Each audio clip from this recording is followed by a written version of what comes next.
بونجور، كيفكن؟ إن شاء الله عطول تكونوا بصحة منيحة وبخير. بدرسنا لليوم رح ناخد المهن لي ميتير. هلا هن بيتقسموا فينا نقول لنوعين، عنا ميتير وبروفيسيون. الميتير فينا نقول هي اللي باللغة العربية المهن أو الحرف، أما البروفيسيون فهي الاختصاصات. في نقطة كتير مهمة لازم نميزها، أنه الميتير مذكر والبروفيسيون مؤنث. فبالمفرد غير المعرف الميتير بتاخد ان ميتير، بالمفرد المعرف لو ميتير، بالجمع لي ميتير. أما البروفيسيون بما أنه فيمينين مؤنث، بالمفرد الغير معرف ان بروفيسيون، مفرد معرف لا بروفيسيون، بالجمع لي بروفيسيون. طبعا نحن هون عم نحكي على الكلمتين بس اللي هن الميتير المهن أو الحرف، والبروفيسيون الاختصاصات. حنبتدي فيهم. ان بانتر، ان بانتر اللي هو الرسام. أنا حطيت صور مشان بدال الترجمة مشان ترتبط الكلمة بصورة هيك بصير أسهل للذاكرة تتذكرها لما تكون مكتوبة باللغة العربية. un peintre, un policier, un policier, un mécanicien,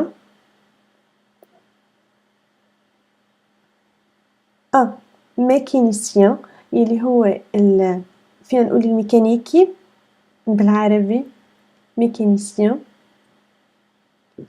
un charpentier, un charpentier النجار. un électricien, un électricien اللي هو الكهربائي أو الكهربجي. un électricien. un plombier, un plombier اللي هو عامل الصحية أو السباك. un pompier, un pompier الإطفائي أو رجل الإطفاء. un boucher, un boucher اللي هو القصاب. نحن بسوريا بنقله اللحام، بس اكتشفت من فترة انه بالجزائر اللحام هو اللي بيلحم حديد بس ما خصه ببيع اللحمة، فبسوريا نحن بنقول للقصاب او الجزار لحام. بس مشان السوريين، اما اذا في اشخاص من دول تانية فهو القصاب او الجزار. ان بوشي.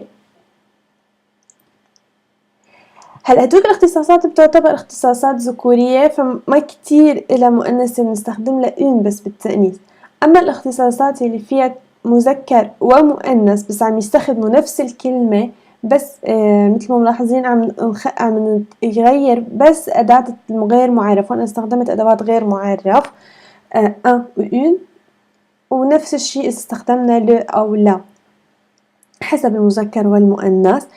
فمثلا الميدسان un une médecin un une docteur اللي هو الطبيب أو الدكتور.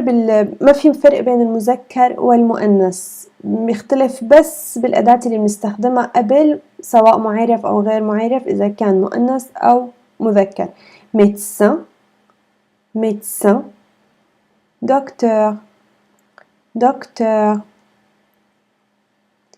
un une dentiste, un une dentiste اللي هو طبيب الأسنان، dentiste أو طبيبة الأسنان. un une comptable comptable، un comptable المحاسب، une comptable المحاسبة. un ingénieur اللي هو مهندس، une ingénieure مهندسة. ما في تغيير بالكلمة نفسها، بنستخدم un أو une. ingénieur حسب أداة تعريف أو غير تعريف، مذكرة أو مؤنثة. un architecte، une architecte المهندس المعماري أو المهندسة المعمارية architecte. un professeur مدرس une professeure مدرسة professeur ما في فرق لا باللفظ ولا بالكتابة. un secrétaire une secrétaire اللي هو بيكون السكرتير أو السكرتيرة اللي فينا نقول أكتر التعريف الفصحى هو أمين السر أو أمينة السر بس ما تستخدم بالعربية غير إنه سكرتيرة أو سكرتير. un secrétaire أو une secrétaire. un employé اللي هو الموظف. une employée الموظفة. مثل ما ملاحظين إن اللفظ ذاته هو employé بس بالفيمينا بنضيف ل مشان نأنس الكلمة employé اللي هو أو الموظف بشركة خاصة مثلا.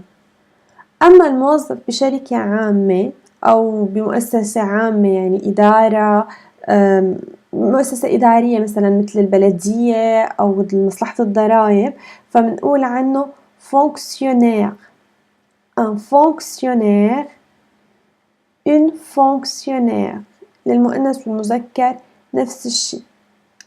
هلأ رح نشوف المهن أو البروفيسيون الوظائف يلي أو الاختصاصات عفوا يلي بيكون المذكر غير المؤنث ومثل ما ملاحظين أنا ملونت لكم آخر الأحرف مشان بس تركزوا تميزوا بين شو نضاف على الكلمة بآخرتها. الصيدلاني un pharmacien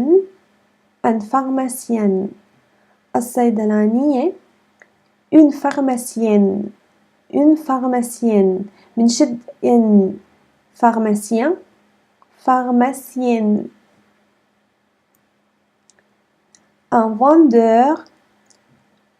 vendeur اللي هو البائع une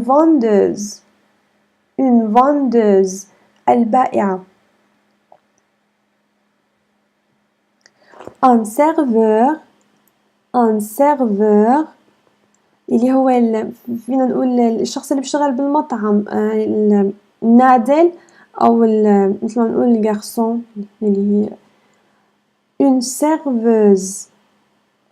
serveuse النادلة أو الفتاة اللي بتعمل بمطعم.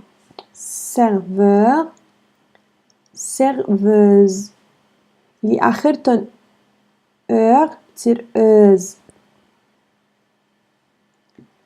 un boulanger une boulangère الخباز للمذكر بولونجي للمؤنث اللي الخبازة فينا نقول بولونجير. un cuisinier طباخ une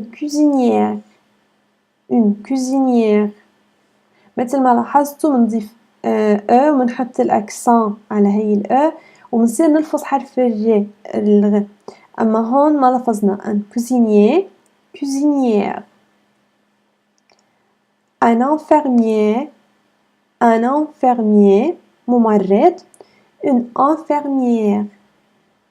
infirmière ممرضة. un caissier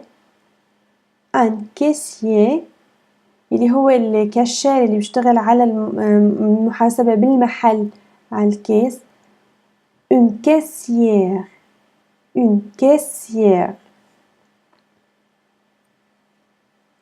un avocat المحامي une avocate ضفنا آخرتها ولفظنا الت. un étudiant طالب une étudiante عفوا étudiante طالبة. un homme d'affaires رجل الأعمال une femme